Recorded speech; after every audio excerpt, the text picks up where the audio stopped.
what I mean? Ronnie's in the front always. You know she'll be in the back.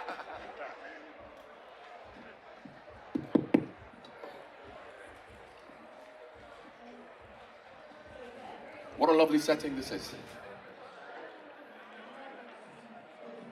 Well, first of all, I'd like to say good afternoon, Bristol, everybody out there. And I'd like you to continue to extend a warm welcome to John Barnes, who's come here today. So, Thank you very much. say hello. And, I'd just like to say, some of you might find this a bit strange, but I've never really followed football. I've known all my life about John Barnes. So, as a Liverpool, early Watford, and England football legend, and later on to be a social commentator, and now author. Is that correct? I don't know, Strictly Come Dancing? Yes, really come dancing. Rapper. Master Chef. I got knocked out in the first round, so I'm a jack of no trades and a master of none as well. So I'm just doing a lot of stuff badly. So I think here we are. I'd like to just start the talk. We're here really to talk about the uncomfortable truth about racism, your latest book, which I'd like to delve into. But before that, we'd like to get some background on you. So I'd like to start really with talking about your upbringing, where the journey started. Well, I grew up in Jamaica, and I'm from a very political family in Jamaica. My mother's family started the first Jamaican government alongside Alexander Bustamante and Norman Manley. That is my grandfather, Frank Hill and Ken Hill. And what they understood, this is in independence in the 50s, and Jamaica was leading towards independence. And what they also understood when they became independent and the first government started, that the government wouldn't be representative for the average working class Jamaican. It would be representative of an elite class of Jamaicans who may be black, but nevertheless, they were elite.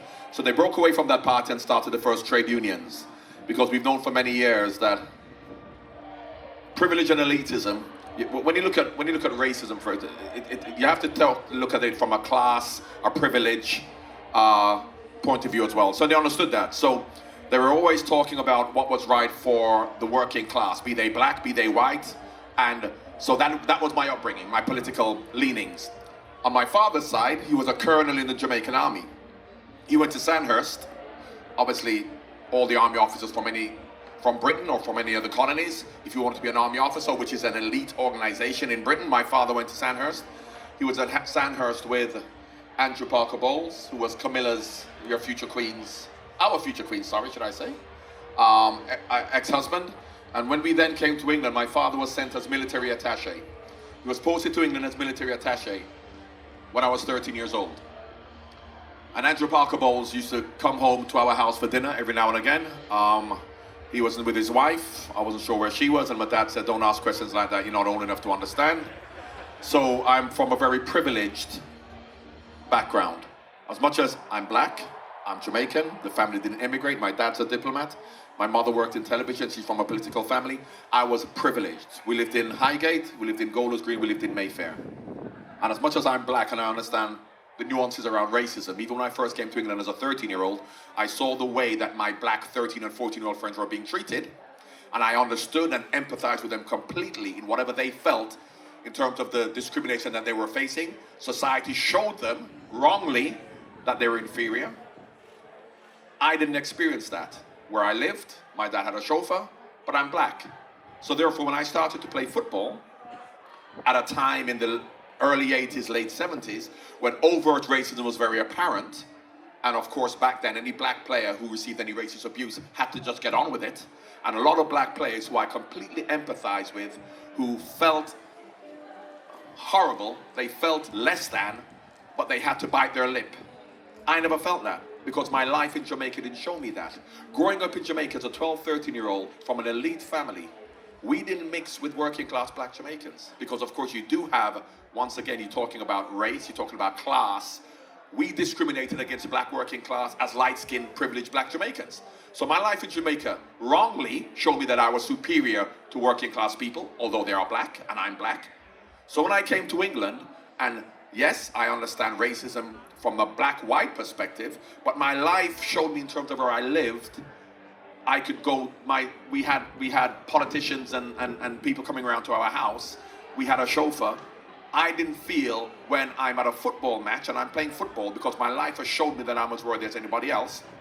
When I was being racially abused by, and this is where you have to think about class comes into it, a white working class man or person who, I don't know his life, but I should imagine as football is a working class sport, that maybe he lived in a council house. There's nothing wrong with that, but I'm saying that from a class perspective, I felt wrongly superior to him. So why should I then feel less than because some idiot is shouting at me? So I never had these issues in terms of feeling inferior or made me feel less than in the 1980s growing up.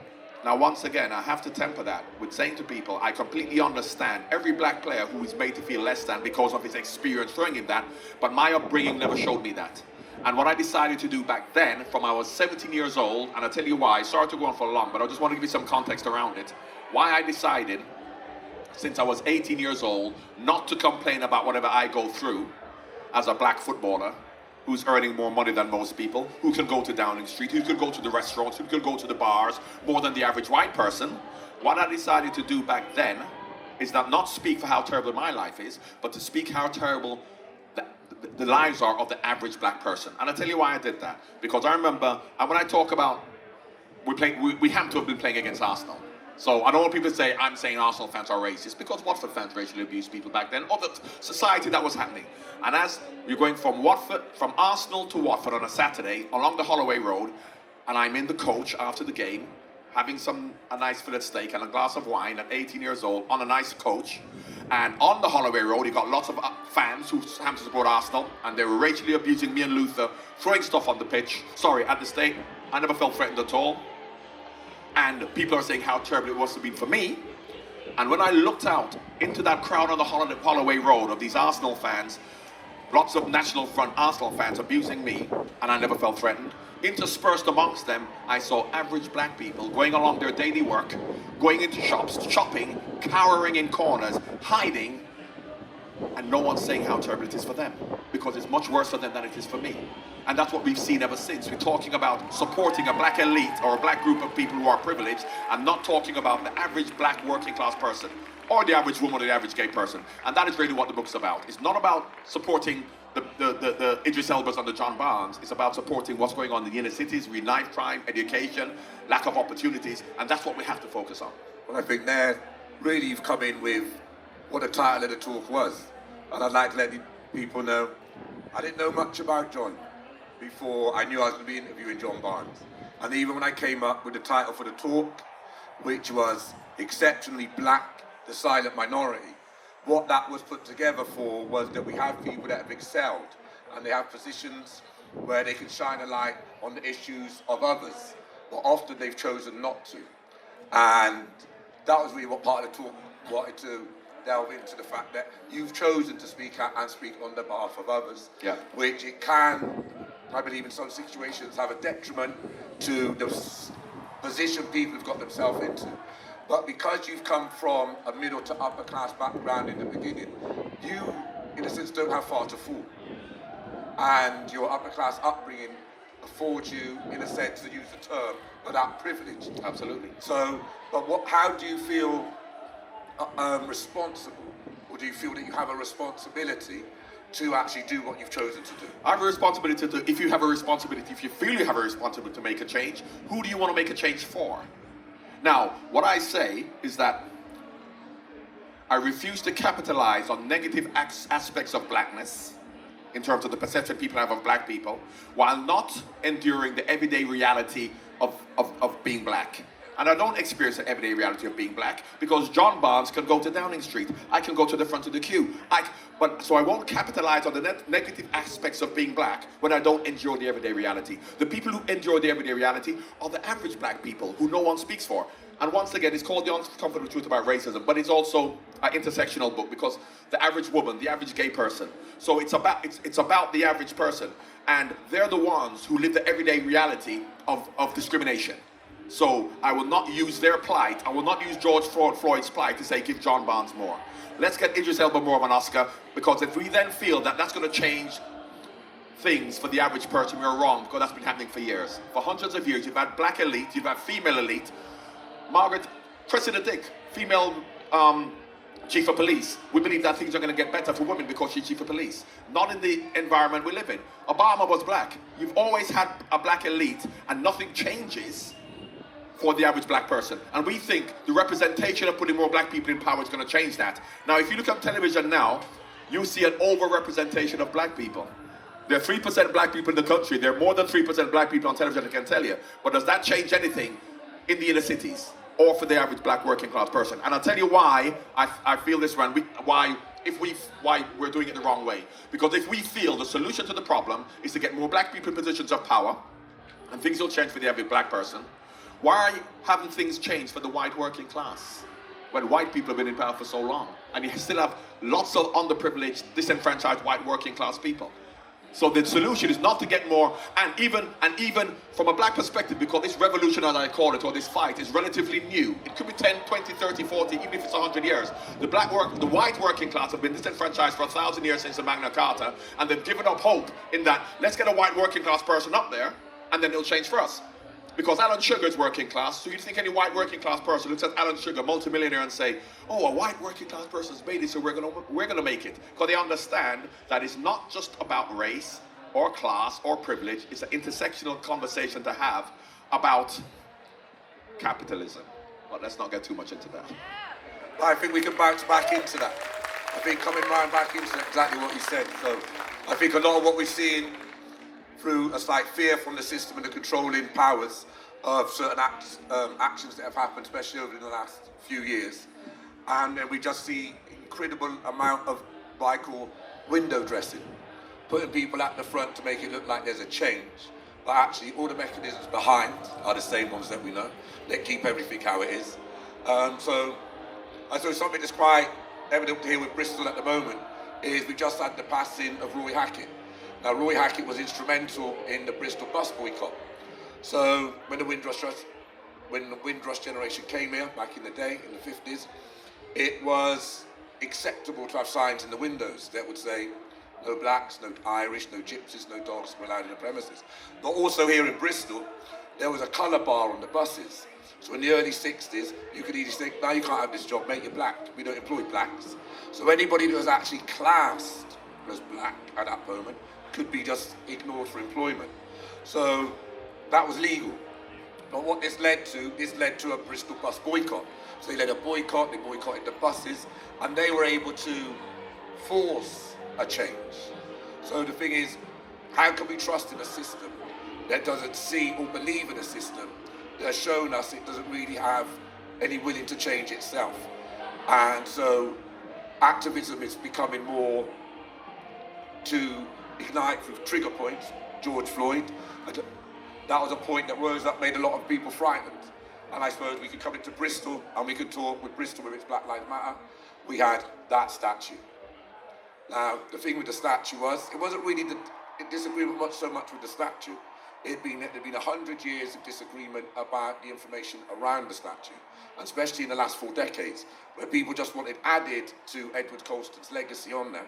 Because if I can remember correctly, it says something like, here stands Bristol's most virtuous and wise son. But it had nothing there to say about where the money came from. That became a mistake. So that's why that escalated to that point. So yeah, well, of course, it's interesting because we use a lot of scapegoats. So of course we can talk about Colston, but we're not allowed to talk about Winston Churchill, can we? And Winston Churchill was the worst. He's done more bad than Colston, let me tell you. So, Colston, we look at what he has done, and of course, when we then go back to what Colston did, do you think Colston would have been different to anybody else 200 years ago? How many people do you think would have loved to be like Colston? How many people do you think would have loved to have had slaves? Because back then, it wasn't frowned upon. It wasn't frowned upon. And when you talk about the legacy, that is why balance is important. Balance. Because Colston did a lot of good for Bristol. Colston, in terms of the charities, the schools, the hospitals, whatever he built, yes, he built it on the back of slavery, but the people in Bristol benefited from that. And the vast majority of people from Bristol, over 90% of them, are white and who would have benefited from that. So that's why you have to have the balance, and that is why you also have to tell the truth about everybody. Now, you use Colston as a scapegoat, but if you then want to daub Winston Churchill's statue, we can't do that, can we?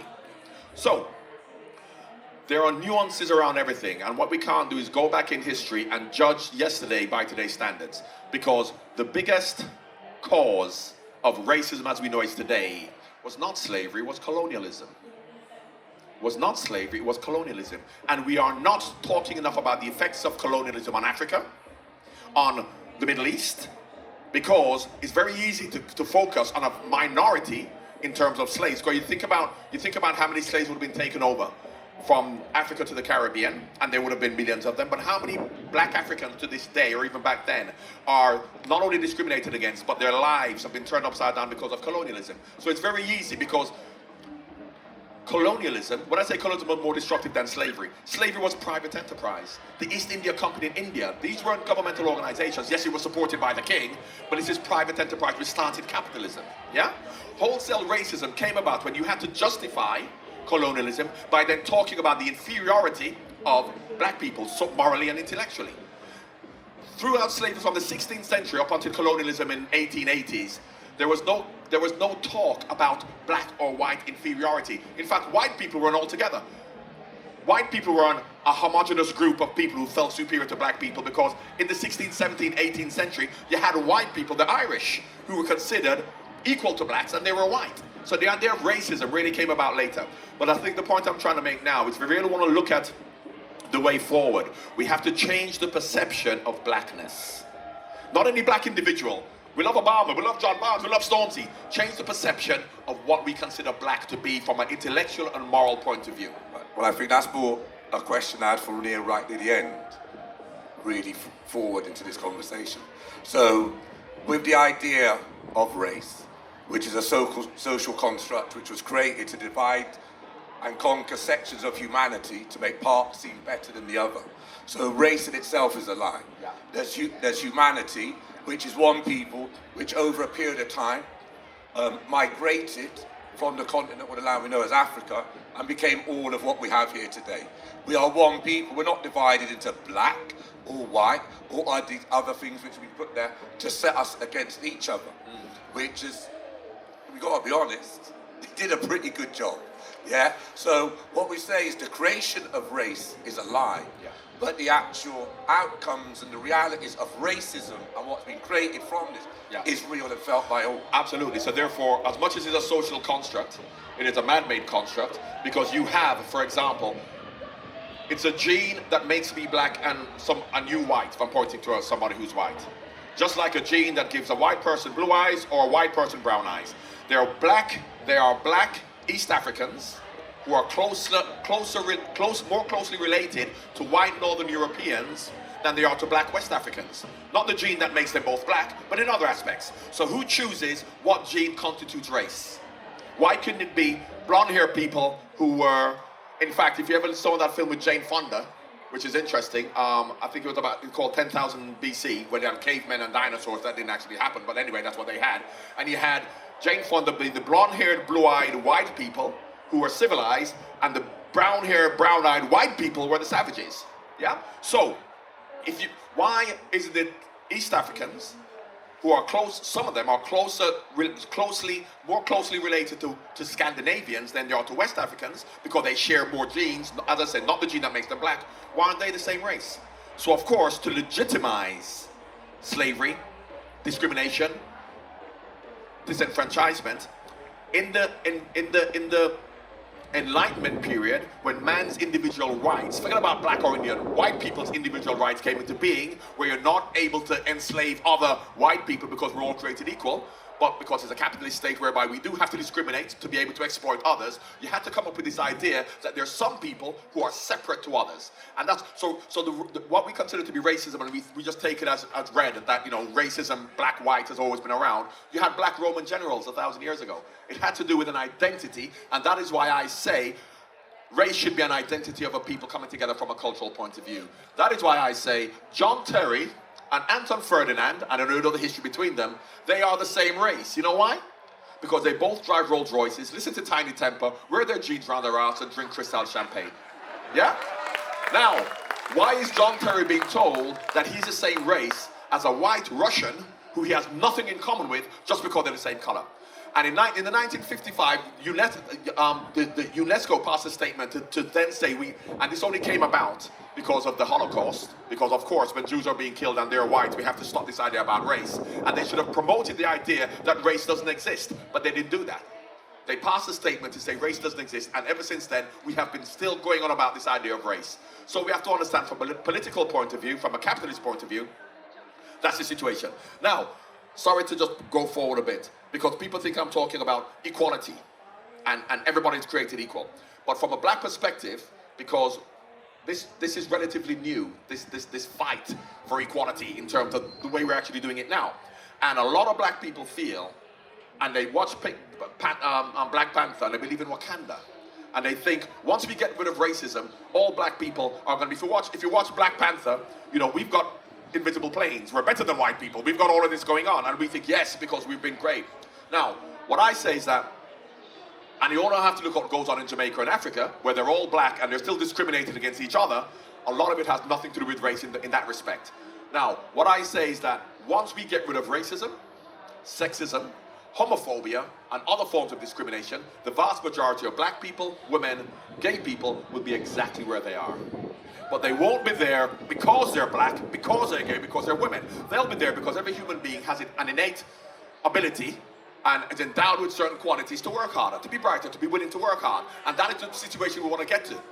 But unfortunately, we then believe, a lot of black people believe, once we get rid of racism, we're all going to be great. And if that was the case, why are there so many working class white people who aren't great? And that's what we really have to analyze. But unfortunately, there's a group, particularly who wants to maintain the status quo, that still, they have to discriminate against the majority. From a capitalist point of view, you have to discriminate against the majority. Now, it wasn't black 1,000 years ago, and if black people then get out of that situation, they may be Eastern Europeans, it may then be somebody else. But in the environment we live in, at this moment in time, and there's not going to be a revolution, we have to discriminate against someone. I think what you're saying, taking it back to colonization as well, and often people talk about the colonization of the lands, but it's not delved deep enough into the colonization of the minds, and especially around the misinformation, especially to do with history, which often we find that a lot of people of Africa and African diaspora heritage keep looking back to something to give them good foundations to be able to move forward from. I think one of the things that a huge misconception, a lot of us have all been sold, but it's easier to see, find out more information, was about Africa being some uncivilized, backwater, savage continent. When we could go back, even say 5,000 years, to like Imhotep, who was seen as the first multi-level genius, physician, mathematician. We got the pyramids built in Kemet, which is now known as Egypt, which even to this day some people would rather say aliens built them than give the credit to people from Africa. Richest man in the world, Mansa Musa, ever, up to this day. And that was only 700 years ago.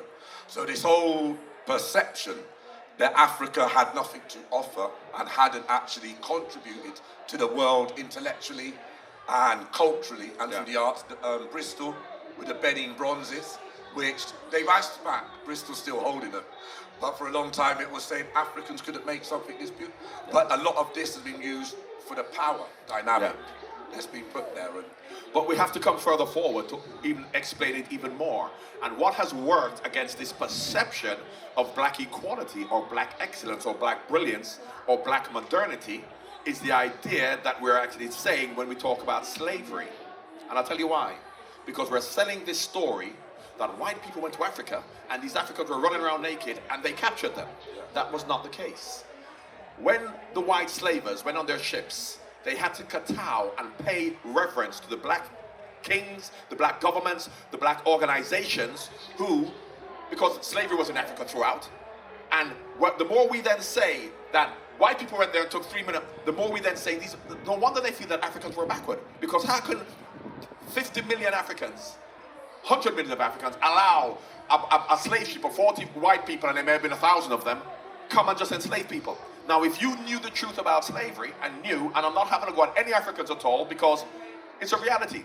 They had white slaves. So it wasn't a racial thing. They never saw themselves as setting their brothers. We were not their brothers. We were different, like in England and all over the world, in America. in Africa, they weren't black people selling black people. They weren't black people selling their brothers. They were a different tribe. You went to war, you became a slave, you sold them. But the more we sell this idea that these black inferior people just allowed white people to come and just take over Africa, it then keeps that perception alive that black people are inferior. Now, obviously, after slavery, and a lot of the African countries wanted to maintain slavery. They came and lobbied the Queen to keep slavery going. A lot of people, we don't like that. We don't like that situation, but that's true. And Guinea, the president of Guinea, is the only one who went to America and he bowed down and he said to the Americans, I'm sorry because we sold you. Yeah? And I'm not judging them and saying it was wrong. Had I been one of the elite in Africa 300 years ago, I'm sure I would have had slaves and wanted to sell slaves. It was not a racial issue.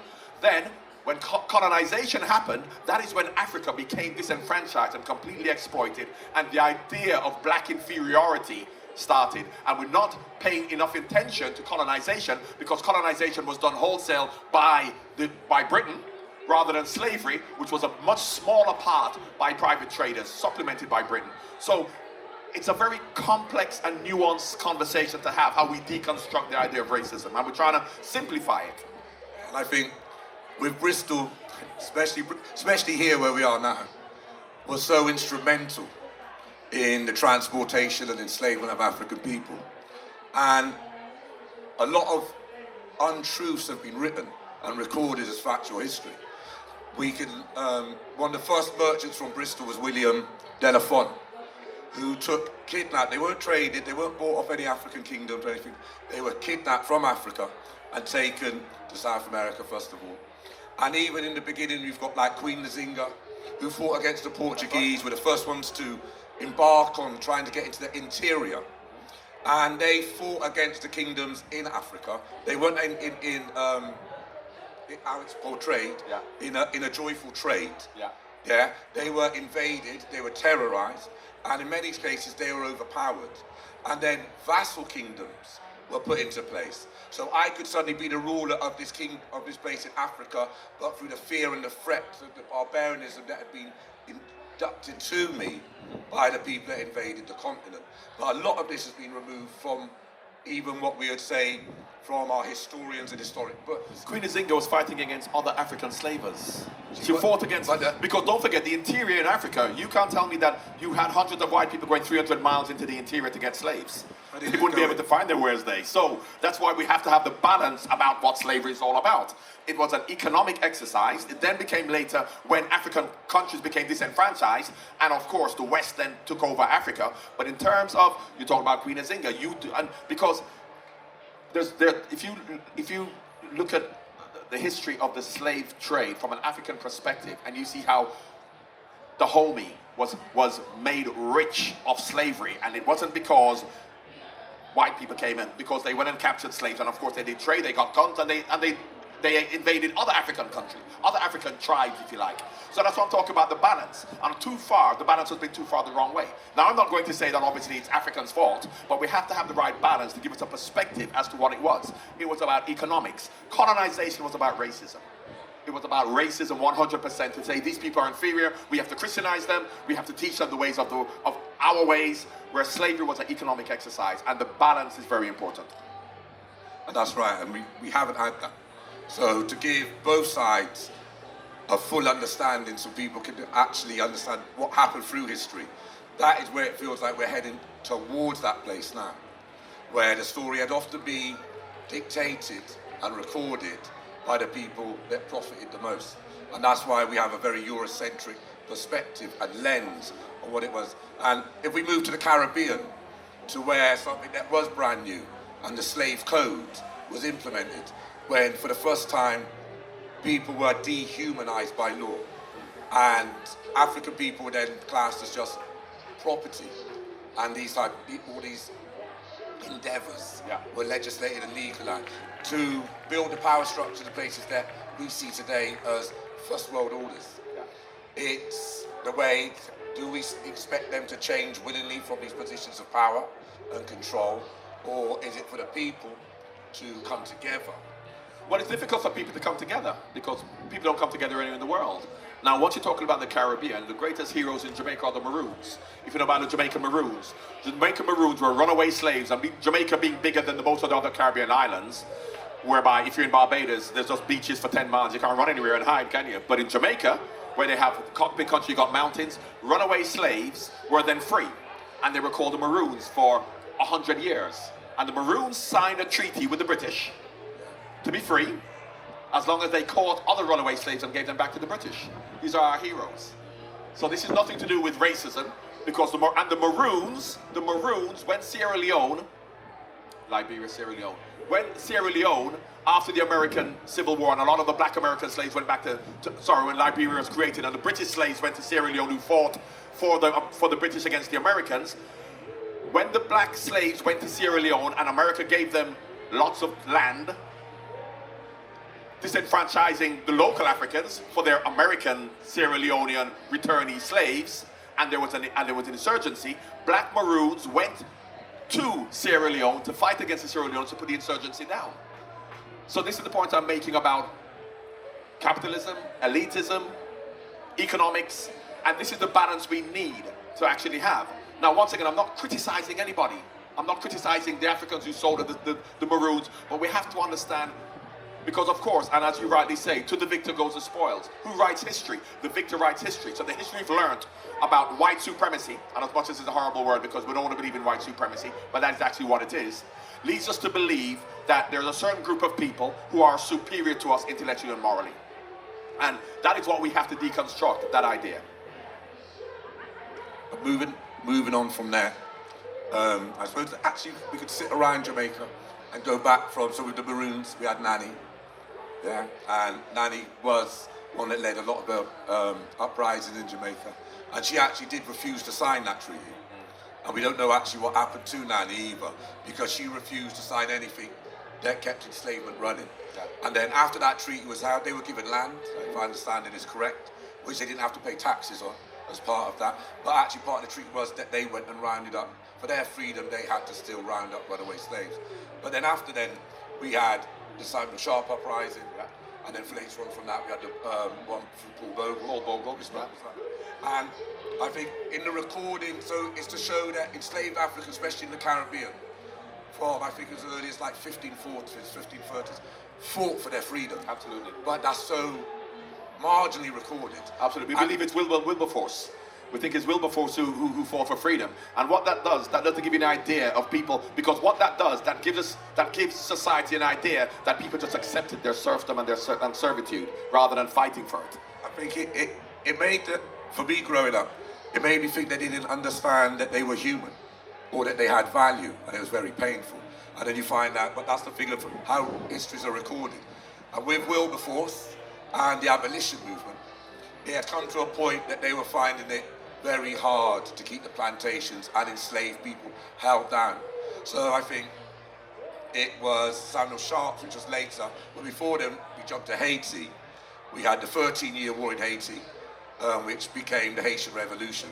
And that actually became the first free state with freed enslaved Africans on it. Yeah. That pushed on to the French Revolution.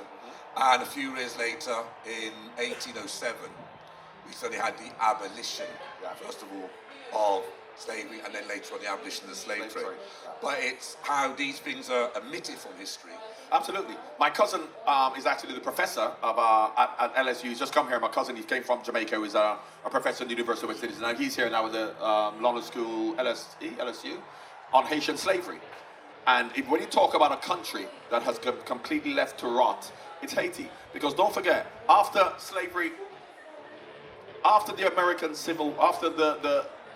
War of Independence, the American Civil War, and of course they framed the American Civil War as a fight to free the slaves, but it wasn't. It was about economics. Britain supported the Confederacy in the South to keep slavery. Britain did. And this is after slavery was abolished. Britain supported them. You know who supported the North? Abraham Lincoln. In the American Civil War, Britain and France supported the South to keep slavery, and the country that supported the North was Russia. Russia supported the Union because Russia was a socialist country, and they understood. And Alexander II and III said, as long as he's fighting against slavery and to free people, we will support them. So these are things we don't actually know. And Haiti when we talk about reparations, yeah? Sorry to jump in. We talk about reparations. The country that deserves the most reparations is Haiti, and I'll tell you why. Because if you think about the reparations that was paid to the white slave owners, you know who paid the reparations to the white slave owners? People in England with their taxes. They paid reparations to the white slave owners. After Haiti beat the French, and then the British and Americans tried to invade Haiti so that they wouldn't be free. This is Britain and America. This is in 1803 with Toussaint Louverture, 1804, 1805. The Haitian army beat the British and the French, but to then be recognized as an independent and free country, they had to pay to the tune of 150 million pounds in today's money. Yeah? And the Haitian country had to pay that to France for them to be recognized as free. They themselves. And they were just farmers, they had nothing. And they finished paying it, and the only thing they finished paying it. They've not even finished paying it. And you know who took over that debt from the French? Citibank in America in the 1920s took over that debt. So Haiti had to continue to pay Citibank in America to be free from 1802. And when you don't know things like that, we then assume.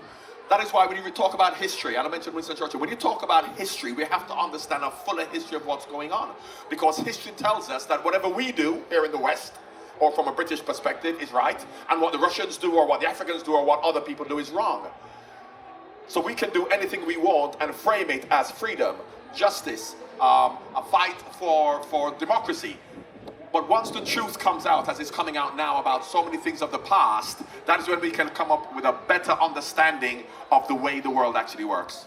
Yeah, and then with the compensation that was paid to the British, which Bristol, more people in Bristol were paid compensation than London and Liverpool combined.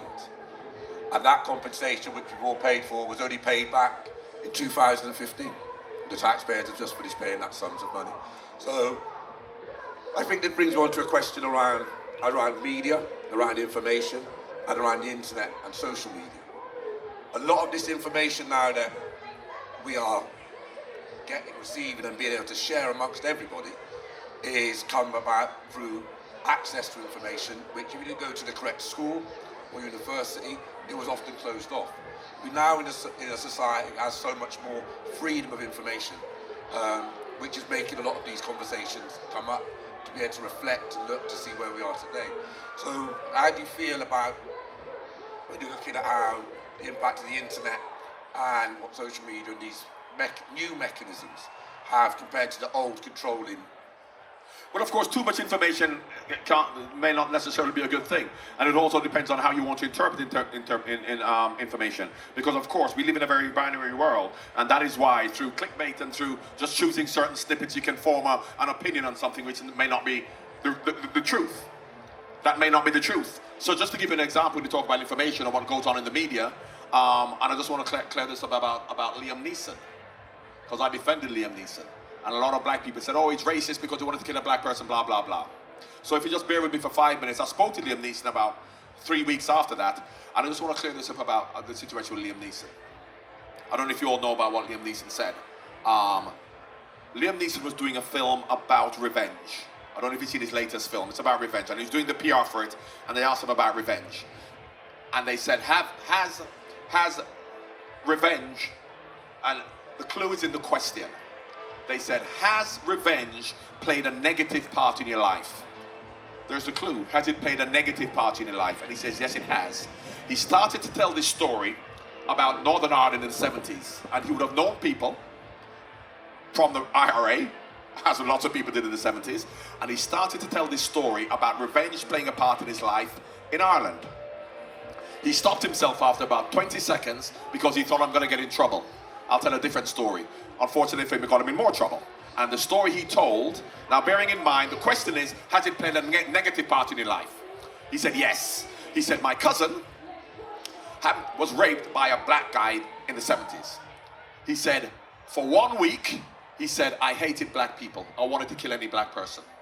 He said, after 1 week, I was disgusted with myself. I was horrified. I went to the priest. I prayed. I was introspective. I got help. And I never had those thoughts again. What did a lot of black people hear? He wanted to kill black people, nothing else. So therefore they said he wanted to kill black people. Now, interestingly, when we live in a, look at this in Bristol, isn't this lovely? Look where we live. Look where we live. We don't have to make decisions or think about killing people and life and death because we have a lovely life. So people go, well, why did he want to kill any black person? Why couldn't you have just been the person who raped his cousin? Now, I spoke to Eamon Holmes about this, and he said, and this has nothing to do with race, he said, when you are, and it doesn't make sense, when you are a Catholic in Northern Ireland in the 70s, and a Protestant policeman kills a Catholic, your duty is not to kill that Protestant policeman, it's to kill any Protestant. It doesn't make sense. This is the way you have been conditioned to think. This is your environment, like the Hutu and the Tutsis in Rwanda. It doesn't make sense, and we can't judge them because we would never do that. Because if we lived and we brought up that way, that's possibly how we would think. Because I met a guy in Rwanda when I was there to promote peace and reconciliation between the Hutu and the Tutsis who killed his wife. Because he was a Tutsi, he was a Hutu, she was a Tutsi, and the army came and they said, all Tutsis have to kill, all Hutus have to kill Tutsis. And if you don't, we're going to kill you, your wife, and your kids. Now, I would go, I would never do that, I would never do that. That's terrible, because I don't have to make those decisions. So, that's how Liam Neeson has been brought up, that's how he thinks. But of course, all people heard was, so to go back to your point about information, when there's so much information, you can pick up little bits of information, and you can then say, oh, well, what about that? And someone can say, what about that? And that's why I talk about Tommy Robinson. People talk about Tommy Robinson all the time, and he supports white working class people. He doesn't understand the nuances around discrimination and the fact that the enemy aren't poor black people, as much as that is what the narrative is, that they're coming to take our jobs and the Eastern Europeans, and he's supporting white people. He doesn't understand the nuances around it. And that is why you have so much head-to-head with people who just wants to take one snip of information and say, hang their hat on that one bit rather than looking at it as a whole. So too much information isn't good. And then we can look at a lack of information has put a lot of these bigoted views in place because they didn't, in a sense, have enough information to have an open and fair assessment of things that happen. So there's a balance of... But that's where you need good leaders. Yeah. Because if you've got good leaders, Martin Luther King. Look, Gandhi was a great man, but I'll tell you, I'm sorry to just go off on a tangent here, because discrimination, let's talk racism. And I'll tell you, and bear with me when I say this, racism is understandable because of the lies that have been told. Sexism is understandable because of the lies that have been told about women's capabilities. Homophobia has been understandable because of the lies that have been told about gay people. When a female referee walks onto the pitch, the vast majority of men think, I wish it was a man. They don't say anything, do they? 2 or 3 people say things and we point the finger at them and we go, they're the problem. They're not the problem, we are the problem. All men are the problem. Have you seen Sky's new advert with Jordan Henderson, Trent Alexander talking about sexism? Have you seen it? So it comes on and it's about not just towards referees but towards women in sport. And you've got Jordan Henderson, Trent Alexander, black, one white, but they're all male, and they say women aren't the problem, we are the problem. Now, Jordan Henderson is not sexist, he would never rape anybody, neither is Trent Alexander, but they understand when they say we are the problem, that men are the problem, because we benefit from a system that discriminates against women to our benefit. So it's not a question of whether you would actually rape a woman or not. We are the problem, men are the problem. Now that's accepted. You see it on Sky, they go, they are the problem, we are the problem, we're taking responsibility. When it comes to race, they don't do that. Because when it's on Sky, yeah, and you talk about racism, you don't have white footballers saying, we are the problem. They say, that 15-year-old boy who throws a banana on the field, that Eastern European, they're the problem. But if they accept that all men are the problem when it comes to sexism, as we are, I am the problem as well, because I unconsciously, because of the way I've been conditioned, even though I would never rape a woman or do anything physical with a woman or consciously think about it, but I unconsciously, so I am also the problem. I was walking down the road the other day, and I would go walking at night, and there was a young girl about 14 years old. I was walking at midnight, and I'm walking down the road, and as I'm walking alongside her at the same pace, I could tell she was uncomfortable. Yeah?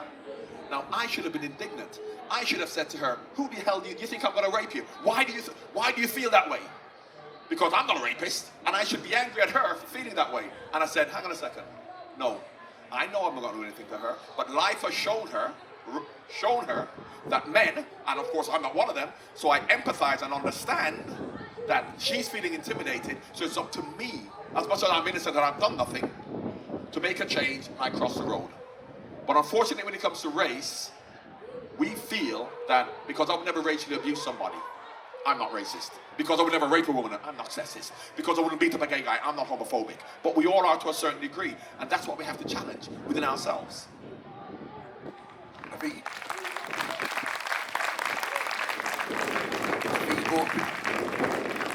quite a modern term that's been used quite a lot lately, and that's the one of unconscious bias. And it's like, it seems that when racism seems to raise its head as a problem, in the beginning it was racism, then we had through different pushbacks speeded up with the Race Relations Act. Then later on, when racism continued, it was then framed as institutional racism, removing it from the people to the institutions. And now that it's still a problem, how that they will reframe it into unconscious bias. How do you feel about that? Well, first of all, when people talk about institution, and once again, it really depends on your interpretation of it. Yeah? Because when you want to talk about Black Lives Matter, you then have people say, I don't like it because it's Marxist. A lot of people don't even know what Marxism is, but say it's Marxist, because they want to defund the police. I view Black Lives Matter as Black Lives Mattering. End of story. That's all they're saying, Black Lives Mattering. But depending on your interpretation of it, you can then go, oh no, because they want to do this, they want to do that. So, institutional racism is made up of individuals who go to institutions. The institution itself isn't racist, it's the people within that institution. And because, so when you talk about the police being institutionally racist, the police themselves as individuals, when they, put it this way, what is the police job? When you're a policeman, what is your job? As well as to keep the peace, but when you use your institution, your job is to say who you think is guilty and who you think is innocent. That's what you do as a policeman. So therefore, a policeman has to make a judgment call as to who he thinks is guilty, who he thinks is innocent, and he has to act on it. So, how has he been conditioned to think ever since he's been young in terms of the narrative around yardis and drug dealers and Muslim groomers? So therefore, he already thinks, when he's not a policeman, in terms of racial hierarchy. Then when he becomes a policeman, he then has to act on it. And now when he acts on it, we say, oh, the police are institutionally racist. But if you have a normal person who's not a policeman, who is, and it happens to be, I'll use a woman as an example, and she's walking down the road, and because of the way she's been conditioned to think in terms of race, if there are a group of black youths coming towards her, she may feel intimidated because of how she's been conditioned to think. She'll clutch her bag and she'll cross the road. She hasn't accused anybody, she's not done anything, but she's been conditioned to think that way. Now, if she's a female policeman, she'll act on that. So, the institution itself isn't racist, but the people going into those institutions are, because of the way they've been conditioned to think. Football fans, so they say, police, yes, football fans, yes, because if you have any football fans here, let me tell you now, you think that as a football fan, your job is to love your club. My brother-in-law's an Evertonian. You are wrong if you're a real football fan. Your job is to hate the opposition. That's what my brother-in-law does. He loves his club, but he hates the opposition. So therefore, as a football fan, what is your job? Your job is to abuse the opposition. Yeah? So you abuse the opposition. Now, you abuse the opposition in terms of the way you've been conditioned to think about them. So, when Arsenal play Liverpool, what do Arsenal fans say? Nothing to do with race? You robbing Scousers. Yeah? Because that's how they've been conditioned to think. Scousers are robbers. Yeah? If it's Welsh, they say they do things with sheep, which I don't know whether they do or not. So this is the way you've been conditioned to think. Now, how have you been conditioned to think in terms of race? So therefore, it's a natural progression to then go, you black so-and-so, right? So, this is the point I'm making about how individuals take their preconceptions into whatever job they go into. So if you're a policeman and there's somebody driving down the road and you think, who is going to be guilty? Who is a drug dealer? We've been conditioned to think, so the police act on it. Because I know a lot of white people who think that black people driving a nice car are drug dealers, but because they're not policemen, they don't say anything, but they think it. So that is why, yes and no, I don't believe in institutional racism. It is not the building, it is not the police, it is individuals carrying them with them. And that is what we have to deconstruct, what we have wrongly learned about individuals. So, with unconscious bias, do you feel people are aware?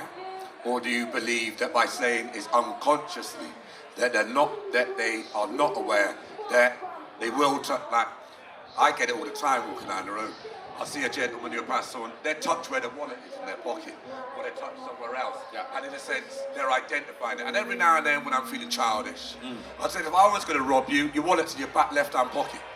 But it's all right, you carry on. Yeah. Look, I'm just saying, are they, do I feel it? Yeah, are you aware of it? Responsibility.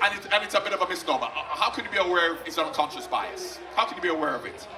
When it's brought to your attention, because listen, I do a talk at Oxford, Cambridge universities, and I pull my hand up and I say, I am an unconsciously biased person when it comes to sex, when it comes to religion, when it comes to geography, not race, because I'm black, so I don't feel inferior, because of the way I've been conditioned to think. Yeah? So we're all unconsciously biased. But the journey of 1,000 steps starts with what? The first step. And the first step to solving this problem, or getting close to solving the problem, is a journey of 1,000 steps is the first step. And the first step is to go, I discriminate. Whereas people don't do that. People go, no. When it was the female referee and you know, she made a mistake, it's not because she's a woman. It's not because she's a woman. Or it's not because, you know, he was black. You have to admit it within yourself. And I do that. I do that because when I will tell you, when a female referee walks onto the pitch, I don't know her abilities, I say, a better man would be better. And because I know I'm discriminating, I then stop myself and I go, hang on a second, why do I think that? Because I've been told that women can't driving. When a woman cuts you up in the car, most men would think bad driver is a woman. If it's a man, he's just a bad driver. It's not because he's male. So you have to admit it within yourself, but don't feel too bad because this is how we have been conditioned to think.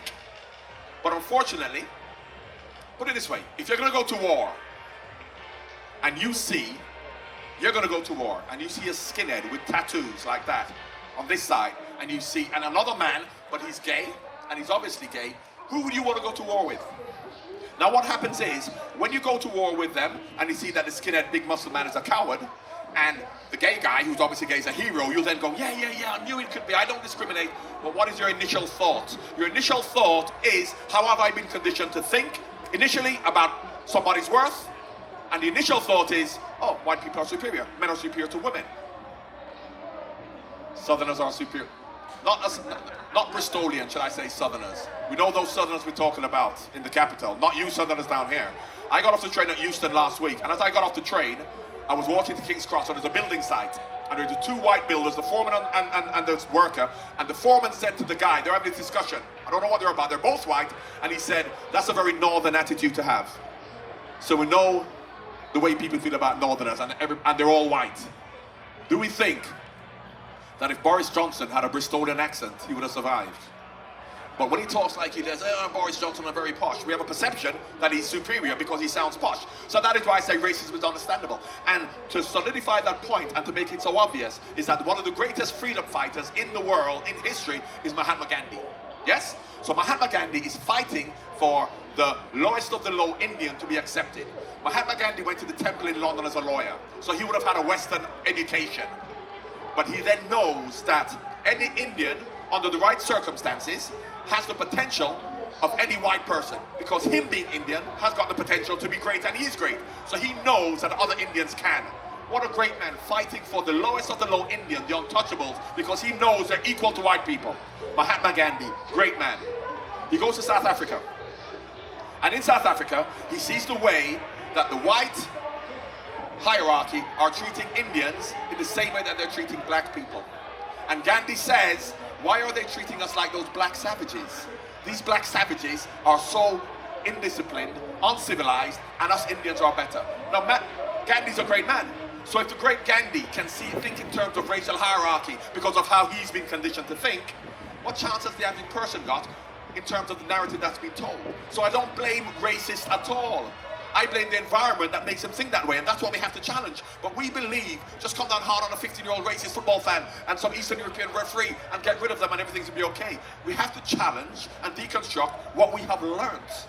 And we've all learned it. In Jamaica, I'm growing up as a light-skinned middle class, and as much as football is a working class sport, so I'm playing in Trenchtown. I'm playing in Arnhem Gardens at 12, because this is the, if you think any rough areas here, you go to Trenchtown and Arnhem Gardens. We're playing football as a working class sport. I'm playing there. These are my friends. I'm playing with them. It's a working class sport. Are any of them coming to my house to meet my parents? Do I know their parents? No.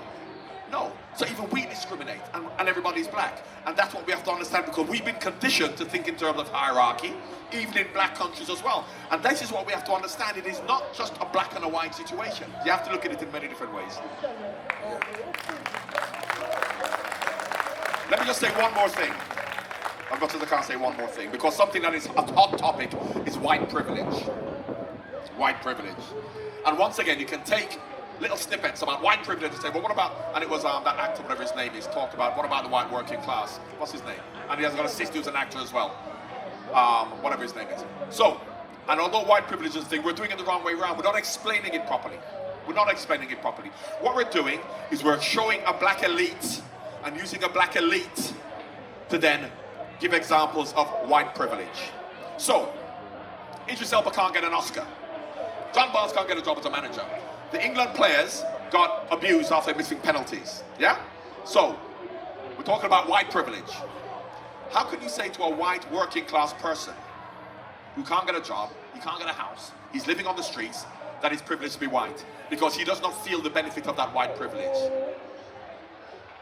How you should explain it to him is that everything negative in your life, as a white working class person who's homeless, you can't get a job, you can't, whatever negative in your life, is not because you're white. Many different reasons, but it's not because you're white. Yeah? So, we're going to show him his privilege. And how we show him his privilege is when those players miss a penalty, and we say that, and those players who miss those penalties on 200 grand a week, given big houses, who can go to Downing Street, who can go to all the best restaurants where the white working class people can't, yeah? And we say to the white working class people, you're luckier than them. How can they identify with that? And then the next day, after they got abused, and those players, I'm not going to name them, they're on a private plane going to Monaco, drinking champagne on Instagram, and one day earlier, they're being told that white privilege, and look at they got abused, and you look at them, how can they identify with that? You know how we should explain white privilege? We should say to the white working class people who have a terrible life, they're not being supported by the government, by the councils, and they're being told that they have white privilege. We should say everything negative in your life, everything negative, and there's lots of negative stuff. You can't get a house, you can't get a job, your kids are out of school. The black working class go through exactly the same thing that you go through, as well as having the added negative perception of them because they're black. Now, even if they don't understand the added negative perception because they're being black, they'll think, well, if they're going through what we're going through, in terms of lack of opportunity, education, then we identify with them and we can empathize with them. How can they empathize? They would say, I wish somebody would racially abuse me and give me 300 grand a week and let me fly a private plane. So we're once again using a privileged elite, and why we're doing that is because the privileged elite want more for themselves. That's why I would never talk about how terrible my life is when they're underprivileged black people, and that's why I speak for them. Well, and I speak for white working class people as well. And we're separating them because the white working class were always allies of other discriminated against groups 100, 200 years ago. The white working class, black people, Irish people, travelers, they should all come together because we're discriminated against. But unfortunately, what we're doing is we're separating them. And I'll tell you why it is becoming perfect. Why it's becoming perfect is, we say as black people, what we need is more black people in power. We need more black people in positions to tell them. So what do? We put black people in power. And I know Tony Sewell, and I like Tony, but he's part of a system. And if you're part of a system, you don't want to criticize the system too much. So when we have a black man coming out with a recommendation, and the recommendation says that there's no systemic bias, what recourse do black people have? Because when, years ago, when it was white people then saying, oh, there's no racism, and there's no systemic bias, then we could go, no, we need a black person. He will tell it as it is. So a black person now in a position, and when he says there's no systemic bias, no institutional bias, how can we complain? Because that's what we wanted. We wanted a black man to tell them, and now he tells us what we don't want. What he then says, to counter that, which is true, are that there are individual instances of racism within institutions, but there's no institutional bias. So, I call them the Vichy French. And that is why they're perfecting the system by using a black elite. And who do the black elite come down hard on? The black elite now start to criticize, as the footballers do, and all the black elite do, white working class people. White working class people have got no influence over institutional bias whatsoever. They're being discriminated against. And the more that they use black people, and the white system, the white society will go, we're not saying that, because we've got to put these black people in power. They're saying that, so they turn against black people even more. Because all of those people who would vote Labour in the old days, these Brexiteers, and I'm not saying whether it's right or wrong, but all of these people are being discriminated against, vote Tory now. Why? Because the narrative is that all these foreigners coming in and taking your jobs, which was happening for a long time. So the system is becoming worse. And the fact that we have more black people now on television, more black people in these positions, doesn't mean that things are going to change for the average black person, or the average woman, or the average gay person. We have to do it from the bottom up. You said a word there, foundation. We have to change the foundations. Foundations are stable. And the foundation, unfortunately, the most stable foundation is a capitalist discriminatory foundation. Now, all of this fluff above the foundation, oh, we've got a black president, we've got a female chief of police, all of that can come tumbling down because the foundations aren't solid. Once you build solid foundations, things will change. And I'll tell you why. Because the narrative of, we need to get more black people up on the ladder, and we pull people up. That's wrong. We need to build a foundation, and they can climb up themselves. But we're focusing on the top rather than the bottom. And finally, we're going to talk about football. So what's happened now is, and look at the Lionesses, how well the Lionesses did. And people talk about supporting the Lionesses, yeah? And how for women, this is great for women. It is great for the elite group of women, because what we're talking about is getting more elite group of women, the Lionesses, and giving them more positions. We're not talking about getting more 8 and 9 and 10-year-old girls playing football. We're talking about more positions for these professional footballers. But it has to start at the bottom. The only way you're going to get, the only reason, you know why football became professional? Football was an amateur sport for 30, 40 years. It became professional because when it was an amateur sport, people saw 50,000 people going to watch football matches every week. And they thought, we can make this professional. So what you have to do, you have to have the interest and the support before the money comes in. Whereas what we're trying to do now is to say, let's put all this money in women's football, when those women, and I'll ask you here now, we may or may not have watched the Lionesses, and all of these female footballers who did well for England, and I say to any of you, which clubs do they play for? No one knows. So when they play for their clubs, 500 people go and watch them play. When they play for England, we all go, and we all go, yeah, we love them, 5 times a year. Every week when they play for their clubs, no one goes, no one's interested. And that's what has to change. So, yes, we could vote for Idris Elba. John Barnes can get a job, and Obama, and that's great, things are changing. But not, so we have to change things down below and form the foundation before anything changes at the top.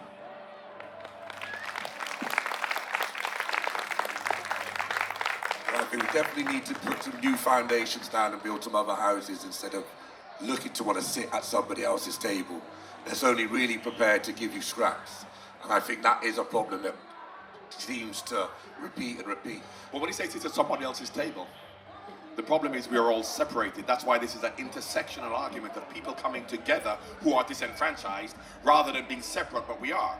Because if we ask, and I'm not saying all women are all black people, but you ask a lot of people, particularly the ones who make a lot of noise, what's the most urgent problem? It's race. What will some women say? No, it's gender. It's climate. It's north, it's south. Rather than coming together and say we're all being discriminated against and kept apart by one group of people. There's a lot of having us looking left and right instead of looking up. I do feel that, especially over the last few years, a lot of these disenfranchised separate groups are starting to mobilise together. And I feel that's where the fear from the system and governments is now coming out, where they're starting to use words to separate or try to push people about by privilege. We've got things like the culture wars, council culture. They're using terms when something's against, when it's anti-discrimination and loads of things like that now, that people say, well, you're woke, but actually you don't want to carry on in discriminating fashion that was acceptable before. Yeah. But I think one of the things I wanted to jump back to through what you've said, and we won't name the footballers, but we all know about the Euros. We all know what happened. And I think that thing of looking at something slightly different between the white working class and being classed as I will say, being classed as black, was, and it's funny because I printed it out before coming, I was going to show it to you, see if you'd seen it. But there are a lot of assaults on people of African heritage in England in the immediate aftermath of those goals being misses. People actually sat next to each other, cheering along in bars that were then battered in those said bars when those boys lived. But one thing I've got here, which I just share with people around, is I think that's the way where we can see the gross test nature of racism, was that a game was launched. Literally 10 minutes after the game was done, this thing flew around WhatsApp in different groups. and it was, these niggers have lost us to Euros. So on Monday, July, is Punish a Nigger Day, right? And it was 50 points if you spit at a nigger. It was, 5 points to spit, 10 to punch, 25 points to steal a nigger's phone, so that's a screenshot of it there. 50 points to drive into a nigger, 75 points to rape a nigger, 100 points to break into a nigger's house, and 500 points to lynch a nigger. And Look, and it's just the extreme. this is why I say we have to deconstruct the idea of discrimination. Now let's talk about it from a racial point of view.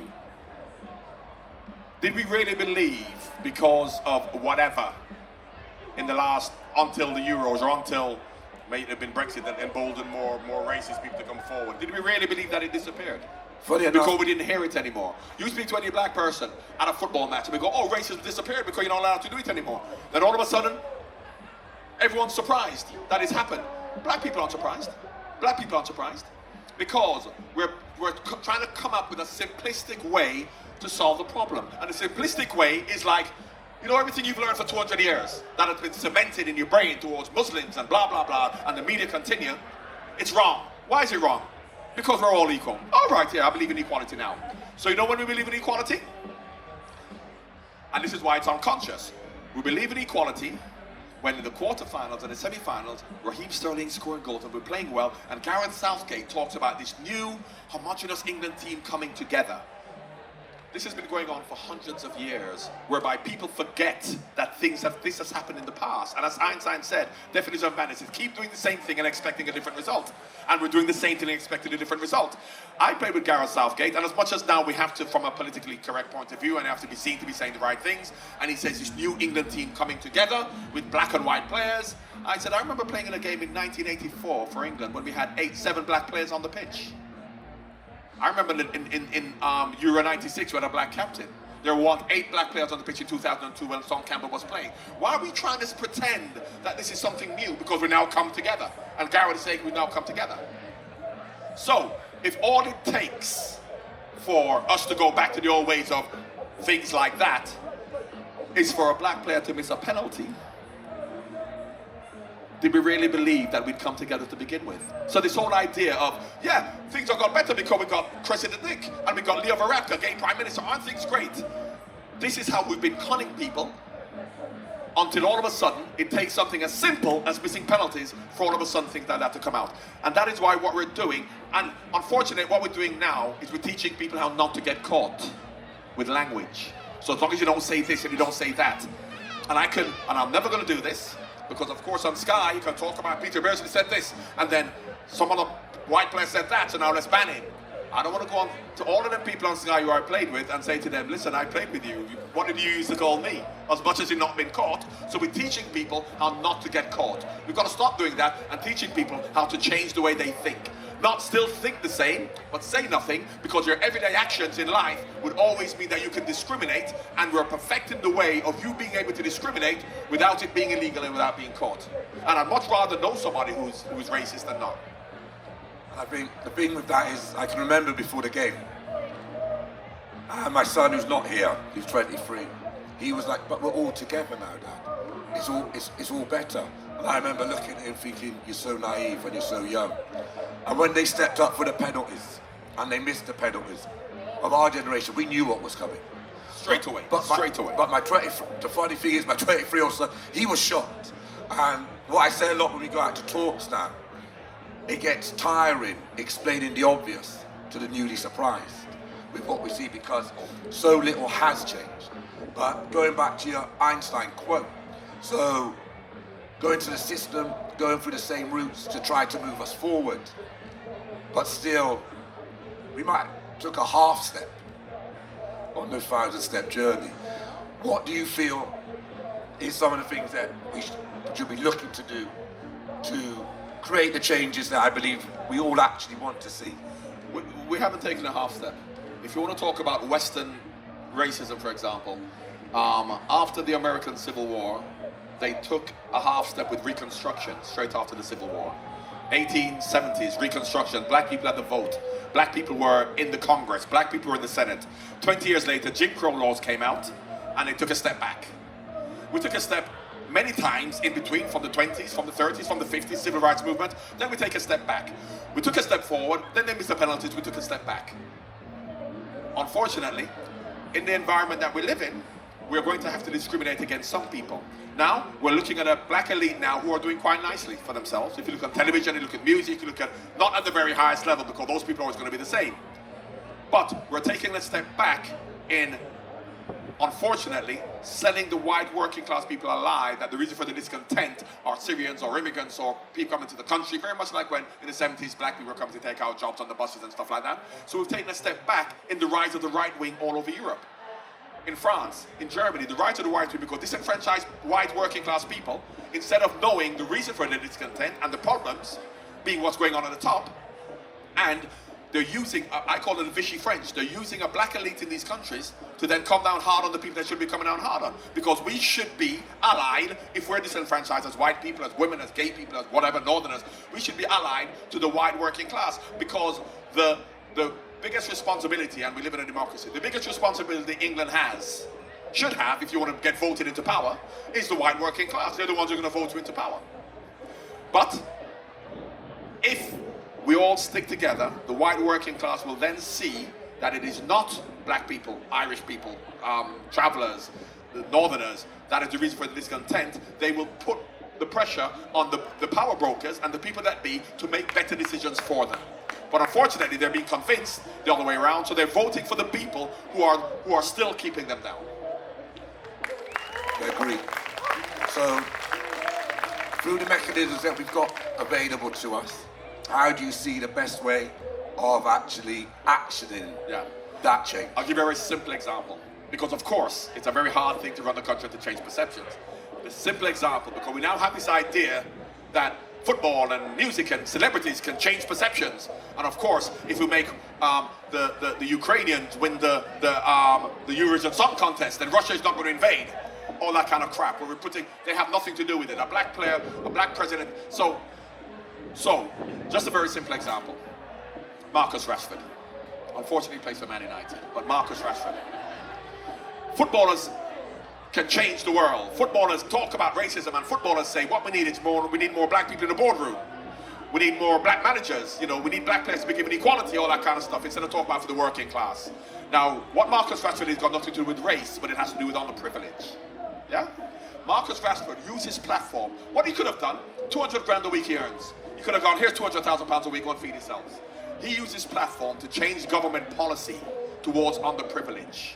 You can substitute that for race, for gender, but because they have power, but they're directing their power in the wrong way. If he directs his power not to say, I'm going to start my own foundation because I've got 50 million pounds, whereas if he can put pressure, because the government understands how powerful elite people, celebrities are, and instead of talking about Idris Elba needs more Oscars or John Barnes needs a job, I haven't got that power anymore because I'm obviously 16 stone, I can't play and I'm 58. I wish I was like this one. And in fact, I wish, not do I wish I was playing now, I wish this conversation could have been had when I was 23 years old. Because I was having these conversations, but no one else listened because the society wasn't about that.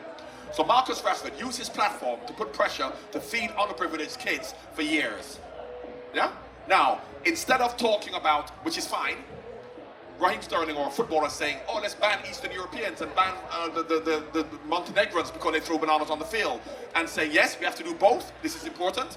Yeah, we've got to get rid of that. But what's going on in the inner cities in Stonebridge Park where I live, where the kids can't get an education and the councils aren't putting enough football pitches or giving them enough whatever, they will be forced to do that. And that is what we should be doing. Not talking about Eastern European referees who said the word a la negro, and then we focus on that because they want to maintain the status quo. So the point I'm making is, if you want to make a little step, just look at what Marcus Rashford did in a very small scale to change the lot of underprivileged, and what the footballers are trying to do when they say, in terms of sexism, when Jordan Henderson and Trent Alexander says to the world that it isn't the women's problem, it is our problem.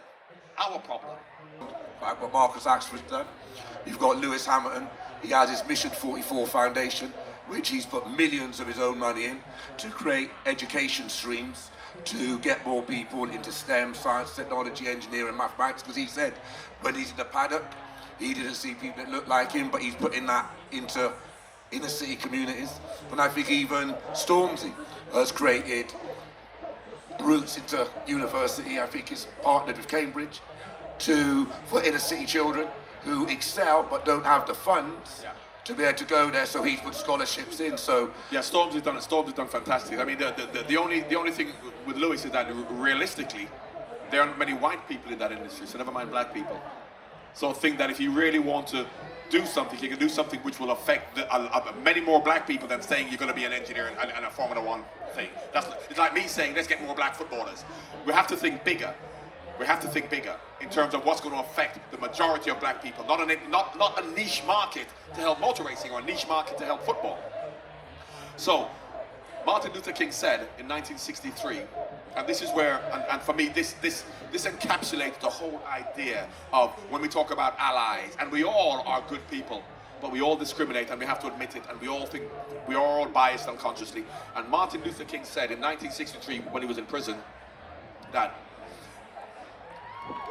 the shallow understanding of racial bias, and I will elaborate on that, and I will extend that to the shallow understanding of racial bias, sexism, homophobia, and all other discriminatory factors. But what he was talking about race, he said the shallow understanding of racial bias by good people is the problem. We're all good people, but we assume it's a total misunderstanding by bad people. Meaning that we assume the problem with racism is the pointy-headed Ku Klux Klan and the racist football fan and some racists who beat up a black guy and one who kills George Floyd, and we think they're the problem. The shallow understanding of racial bias by good people, us, we are the problem, not the total misunderstanding by bad people. And what he means by that is that we allow the situation, which is why the footballers who said we are the problem as men, as much as I'm not a rapist, so why am I the problem, but we are a problem. And that's what we have to change, because unfortunately, we wait for someone to get caught, throwing a banana on the field, 12-year-old boy, in the newspapers all over, we're going to put him in prison, he's never going to go to school, now we're going to say we're doing something because that boy's not going to go. That is not the problem. It is the shallow understanding of racial bias, sexism, homophobia by all of us. Because we're all racist, sexist, homophobic to a certain degree. Yeah? But we believe that because we wouldn't rape somebody, we're not sexist. Because we wouldn't throw about... And we have to change. And the only way we're going to change is if we see within ourselves. And that's what we have to do. But you know why we don't do it? Because if we come out and we say, you know what? If I was a woman and I'm walking down the field and some black guys come to me and I feel a bit... And I grip my hand back and I say, you know what? I did feel intimidated. You know, and it's mainly because unconsciously, this is what I've been conditioned to think, but you may or may not know that, but you go, I saw these black guys coming, so I was intimidated, cancel her, put her in prison. Put her in prison. So when people feel, because of the way they've been conditioned to feel, be it race, be it gender, be it sex, they say to themselves, I better not say anything, because if I say anything, I'm going to lose my job, I'm going to be cancelled, so I'll keep quiet, wait for one person to get caught, and then go, yes, you're the problem, you're the problem. And that's what we have to be able to have an open and honest conversation about the way we feel because of how we've been conditioned to think by the lies that have been told about different groups of people.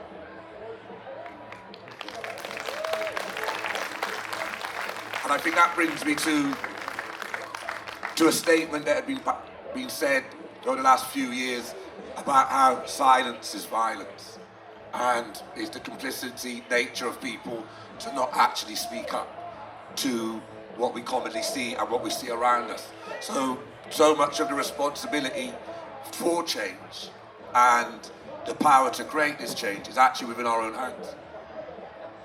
Who are our allies? Speak up against what? Let's talk about the word coloured that people are now losing their jobs for. Greg Clark, and this is the Greg Clark, chairman of the FA. Greg Clark is coming into his 60s. Language changes all the time. If you're a particular age, you have lots of old black people who say the word coloured. And all of a sudden you're going to go to Britain if you say coloured. Intention is the most important thing.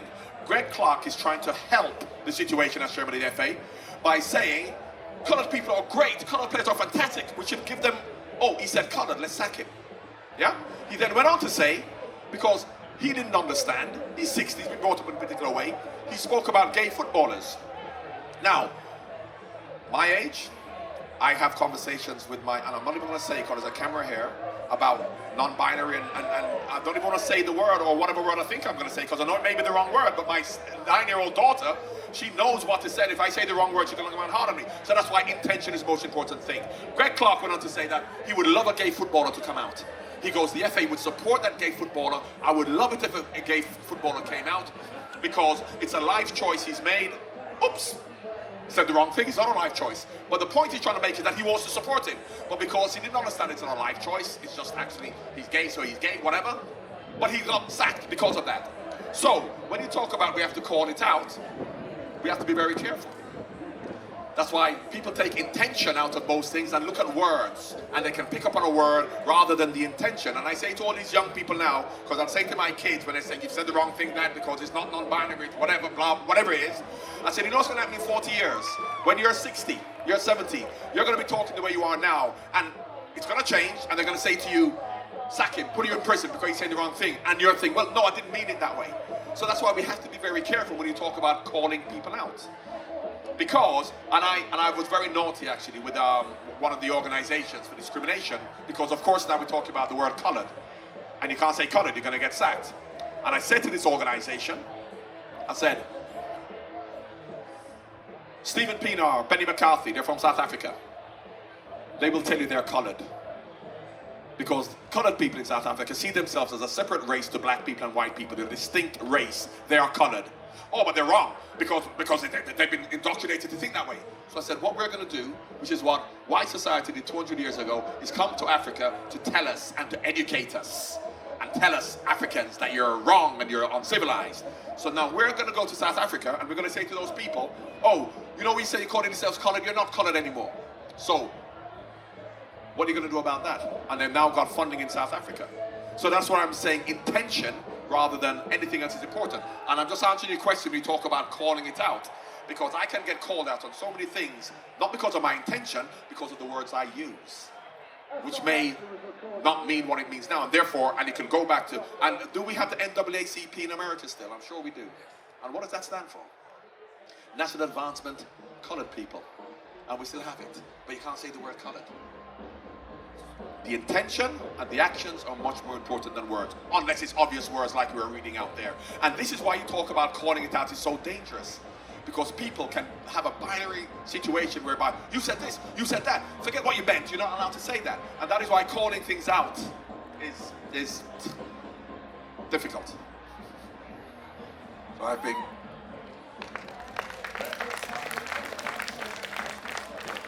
so how have you got to this position where you are today, where you feel to express your opinions and on your views and call out what you see?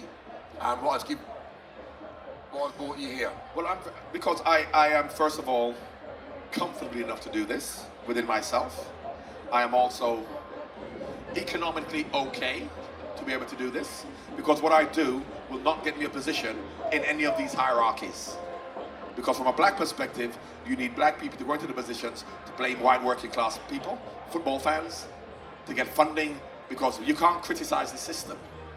You can criticize scapegoats. And the scapegoats have no influence over systemic or institutional discrimination, be it gender, be it race, be it geography. But so when I go on Sky, and people want to talk about Eastern Europeans, and I'll go, yeah, but what's going on here within this institution? They're not going to invite me back. But I'm comfortable enough to be able to do that. And economically, I could be much better off. But because I don't need them, I can see what I see the truth is. Because unfortunately, the system is quite happy to put an elite group of black people, elite group of women, elite group of gay people in these positions to talk about the solution to the problems and to criticize racist, sexist, homophobic people. And if you look at the people they're criticizing, it's nobody up here. It's people down there. And because, as I said, I would never do that, I don't get the positions that you would think that I did have, because I was on doing television, a lot of television work from a footballing perspective. But what I won't do, once again, I will not capitalize for myself and other black elite privileged people. I won't capitalize on the certain negative aspects of blackness without enduring the everyday reality. And the everyday reality is for the average black person, the average woman, the average working class person, and they're the ones that I always speak for. Final, I suppose, drawing to a close, coming to a final. Just a quick one, because even from a racial point of view, and you talk about no black managers, you know who the black managers are, and this is how conditioning works. Patrick Vieira, Thierry Henry, Jimmy Floyd Hasselbank. You've got some black managers but they're not black and English, are they? Because we have a perception that French, they speak French. And to give you an even better example of that is that there's not a white English manager who's going to be given a job at Liverpool, Arsenal, Chelsea, Man City. Because the perception is foreign managers are better. So if that's true for white English managers, and Sam Allardyce, David Moyes will all tell you that we're not going to get the top jobs because the perception is that European managers are better, because how many Spanish and Portuguese managers come to the Premier League, you've never heard of them, they fail, but then another Spanish manager comes in, another Portuguese manager comes in. And if that was the case, and the biggest example of that are Scottish managers. What was the narrative 30 years ago? Scotsmen make good managers. Bill Shankly, Kenny Dalglish, Alex Ferguson. If you're Scottish, you're going to be a good manager. Where are they now? If you're Scottish, you're never going to get a job in the Premier League. But I thought Scottish managers made good managers. Once again, it's the perception. So Scottish managers never made good managers. Good managers made good managers, regardless. But they had a perception that Scottish managers were easy, were better. Now, when you talk about football management, this is interesting because they talk about management is from an intellectual and moral point of view. And that's why women, Fortune 500, you know, black players can play football, but can they become managers? And you may see, and I always talk about class and race intersectionally. But when it comes to football management, it doesn't. And I'll tell you why. Because the vast majority of black footballers are working class, yeah? And what is the narrative around management? Working class, Alex Ferguson, brought up in the docks, left school at 16, he's a good manager. Kenny Dalglish, he's a good manager, because when you're working class, you've got what it takes to be a football manager. You've got to be tough, you're brought up hard. Wayne Rooney, he's got jobs, working class, he can be a manager. Lots of black working class ex-footballers, why aren't they thought of as being good managers? And if you want to talk about it from a class perspective or from an intellect perspective, I'm not denigrating Wayne particularly, but I don't think that the perception that people have of Wayne is he's necessarily the most intellectual person, but he's been given football jobs. So you can't look at race and class when it comes to football management. Because the narrative is that a good working class man who left school at 16, didn't get any GCSEs, he'll make a good football manager. Not if he's black. Black and English. Because black foreign managers are given opportunities, and that is why it's a very intersectional argument even when it comes to race. The question I wanted to ask you, drawing us to a close here today, it's been enjoyable to converse. And what's next for John Barnes? Well, listen, I've always wanted to be a manager, but I understand that